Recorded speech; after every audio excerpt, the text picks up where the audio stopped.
तीनों कानून अंग्रेजों के जमाने से बनाए थे। जैसा मैंने कहा कि 150 साल पुराने कानून।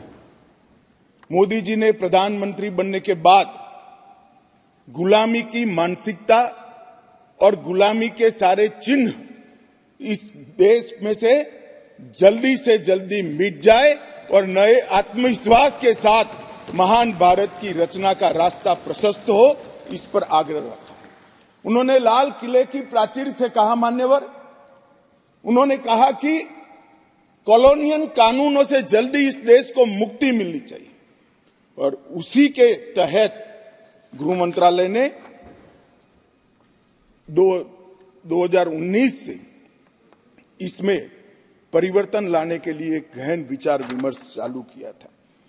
मान्यवर, ये जो कानून थे, ये कानून एक शासक ने, विदेशी शासक ने अपने शासन को बनाए रखने के लिए बनाए हुए कानून थे। एक गुलाम प्रजा को गवर्न करने के लिए बनाए हुए कानून थे और इसकी जगह अब ये जो कानून आ रहे हैं वो हमारी संविधान की मूल 3 चीजें, व्यक्ति की स्वतंत्रता, मानव के अधिकार और सबके साथ समान व्यवहार, ये 3 सिद्धांतों के आधार पर बनाए जा रहे कानून है।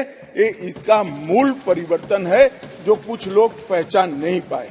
अभी जो कानून हम रिपील करने जा रहे हैं वो कानून में मानव वध और किसी महिला के साथ अत्याचार, उसके पहले सरकारी खजाने को लूटने की सजा, रेलवे की पटरी उखाड़ने की सजा और ब्रिटिश ताज के अपमान की सजा को रखा गया था।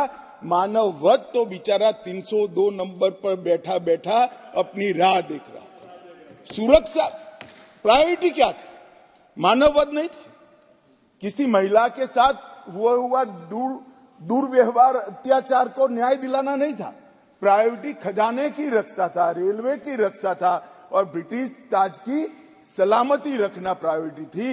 अब ये पूरा का पूरा बदलकर सबसे पहले महिलाओं और बच्चों के विरुद्ध को अपराध को प्रायोरिटी दी गई है। मानव शरीर पर प्रभाव डालने वाले विषयों को प्रायोरिटी दी है। उसके बाद में देश की सीमाओं की सुरक्षा को प्रायोरिटी दी है। उसके बाद में सेना, नौसेना, वायुसेना के संबंधित अपराधों को लिखा गया है।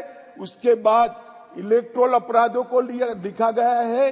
उसके बाद सिक्के, करेंसी नोट, बैंक नोट और सरकारी स्टैंप के साथ छेड़खानी को लिया गया है और उसके बाद ब्ला ब्ला ब्ला बाकी सारी चीजें आती हैं। तो पहली बार हमारे संविधान का जो स्पिरिट है वो स्पिरिट के हिसाब से कानून अब मोदी जी के नेतृत्व में बनने जा रहा है।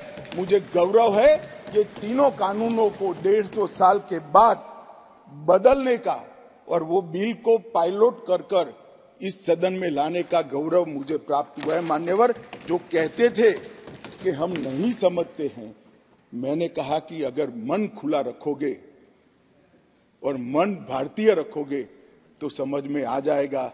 मन अगर इटली का है तो कभी समझ में नहीं आएगा। मान्यवर, मन का सवाल होता है, भाषा का सवाल नहीं होता है।